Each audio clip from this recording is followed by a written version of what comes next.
this was really good for us. I mean, the training camp time segment is one where you're going against each other every day behind closed doors, and you're doing a lot of skeleton work or 5-on-0 work, and a lot of drills that are contact, and to be able to play in front of fans and have the lights on and with referees, much needed after grinding the whole summer and then into this segment for us. And now we got a 2-week stretch before we get to compete again. But this will be a great opportunity for our staff to individually watch some film with guys, and also to watch it collectively as a team and try to clean up some of the areas from an execution standpoint.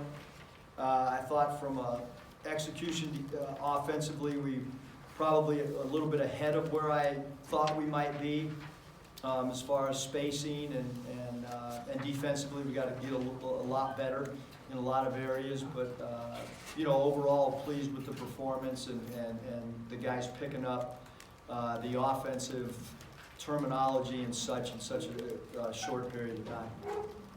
Questions? Just what you think of it? Just what you think of the atmosphere and having Edison and Nolan Richardson there, all that stuff? Yeah, I thought that when we first tossed the idea around, I don't think we could ever envision that both Coach Richardson and Coach Sutton would be here together.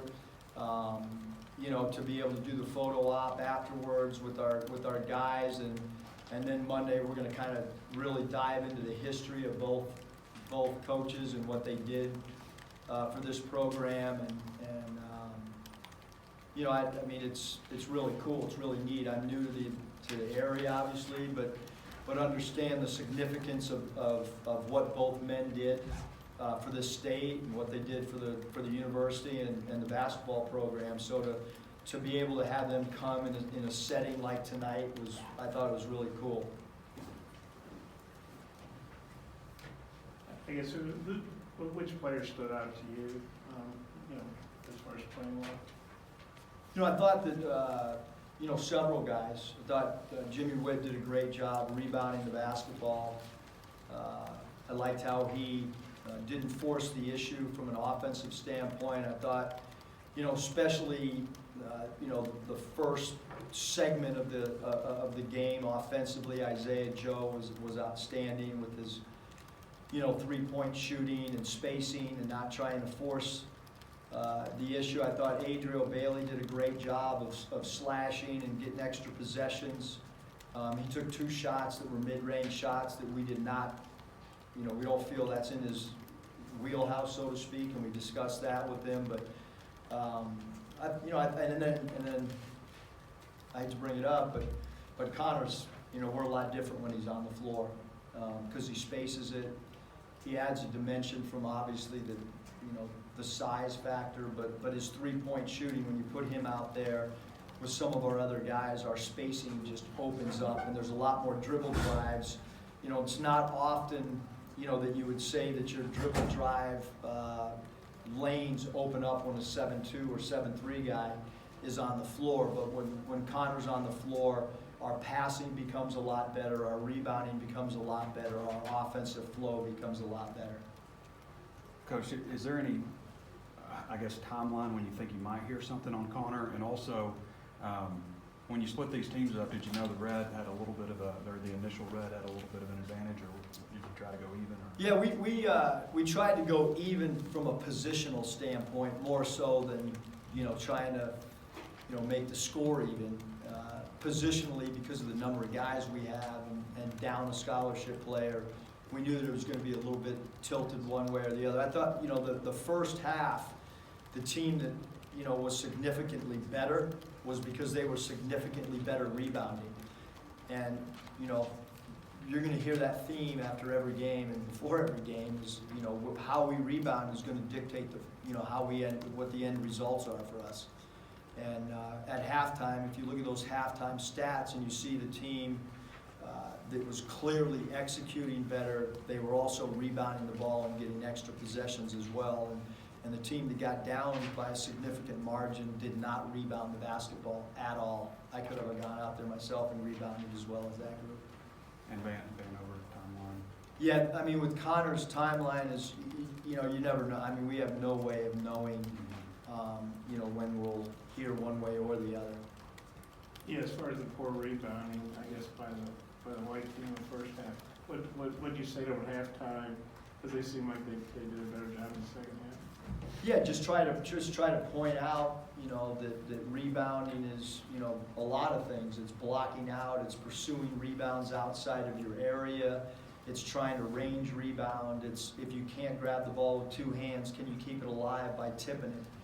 And then just the overall defensive rebounding is 5 guys gang rebounding, and you know, the guards have got to be really good rebounders, and I think that's, you know, that was one of the, when we recruited Jimmy Witt, that was a big, you know, thought process, is he's one of the best rebounding guards in the nation, and you know, when you look at, you know, guys like, not to compare, but like, you know, when Westbrook's on the floor in an NBA game, he's a great rebounder, and it changes the defensive rebounding aspect, especially when a point guard can grab a defensive board. It ignites your offense a little bit more in transition. So just the fact that all 5 guys have got to understand that it's all of their jobs. We can't rely on 1 or 2 guys to go get a defensive rebound. Coach, can you talk a little bit about how happy are you from the performance of Connor and JD? Who's that? Connor Manover and JD.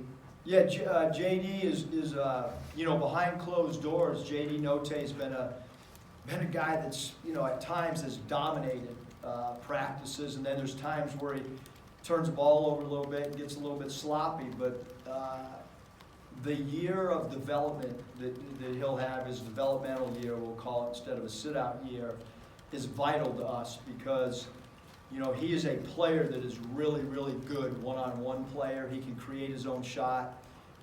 He has consistently shot the 3 ball pretty well. Now it's just a matter of getting, you know, JD to understand good shot, bad shot, and the value of taking care of the basketball. But from a skill level standpoint, he can be a really, really good player for us as we look into the future. And then Connor's, you know, as I just stated, Connor's he's a unique player. There's not many guys at his size who can shoot the ball, and he's a great passer, and he's a willing passer. He's a really good teammate. Probably the neatest thing in such a short time frame is, I thought when Connor came onto campus, he was introvert, you know, didn't say much. Now he's one of our most talkative players, and it's been really cool to see maturity and confidence. You know, when you talk a lot on the floor, it's usually the guys that are really confident, and I think that Connor's confidence continues to grow on a daily basis. Yeah, well, I guess they had in the crowd, I thought maybe it was close to 8,000 or so. What did you think of the crowd? I thought it was phenomenal. You know, I really did. Obviously, when you do something like this, you have no idea. Look, it's a red-white, you know, scrimmage, so to speak, and we're not playing against another team, and the weather's absolutely beautiful. I mean, it's like a, you know, picture-perfect day, and so you don't know what the crowd's going to be like. But I thought it was a great crowd, and they stayed till the end. You know, I didn't know at halftime. I said to one of the coaches, "Well, I wonder what's going to happen when we walk up there. Is going to be half empty?" And I thought that, you know, seemed like people are intrigued by the guys on the floor and wanted to watch our ball club. And again, I thought, you know, nothing's going to be real pretty at this time for anybody in the country. And I think we're, you know, from an execution standpoint, although we have a lot to clean up, I also think that we're far ahead in some ways as well. It's kind of weird with the guys swapping jerseys, but I guess it was an 8-point game between Team A and Team Notte.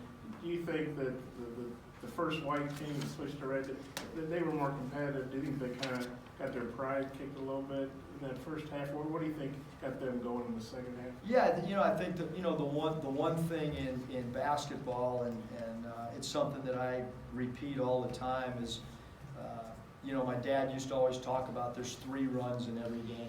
You know, and the team that can control 2 of the 3 runs usually wins, and that's been about 90% accurate since I was a little kid and heard that sentence come out. And I think that, you know, the other group coming out of halftime, they knew they had to go make a run, and they put some points together, and then had some defensive stops, and then all of a sudden the flow of the game starts changing a little bit. And then the team that got up a lot, I thought they kind of relaxed for the first, you know, 5 or 6 minutes of that third quarter. Cheney, where's he at, Coach, as far as just, you know, the amount of time you've been practicing and stuff? Reggie's done a really good job. I mean, I thought, you know, running the floor, and I thought, you know, the big thing with Reggie was he did a really good job of playing within himself. And then late in the game, you know, there were some plays run for him in the post as well, which didn't really happen the first part of the game. But towards the end of the game, we started looking, you know, for Reggie a little bit in the post to see what he could do. And he made a great up and under move on one of our plays called V punch, and had some good patience. And so Reggie's been, he's going to be a big key to who we are. I was gonna say, with your lack of size, so much, I mean, I guess he's gonna be one of the key players on the whole team. Yeah, no question, just because Reggie's really strong, he's really athletic, and as we go against SEC front lines, I mean, we're going to need Reggie to play really well, and you hope that a player going into his sophomore year has feels a little bit more comfortable. He's been through SEC play before, and he should have a better year than he did last year. Jimmy Witt, as one of the older guys, how much of a leader have you seen him kind of develop into over the summer and now into fall? Yeah, Jimmy's done a great job since he's been here, but there are certain guys that when the lights come on, their personality comes out a little bit more.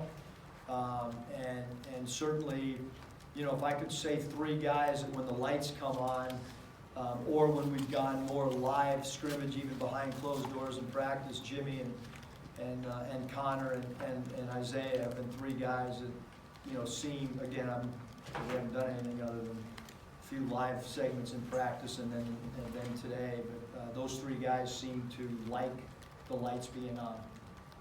Hey, with Connor, is it frustrating you haven't heard anything yet? Are you cautiously optimistic, or you kind of assume he's not going to get the waiver, and if he does, it'll be a bonus? Or kind of how do you approach that from, I guess, mentally, you and the coaching staff and the team? I think that we're all approaching like he's in a development year and he's not playing.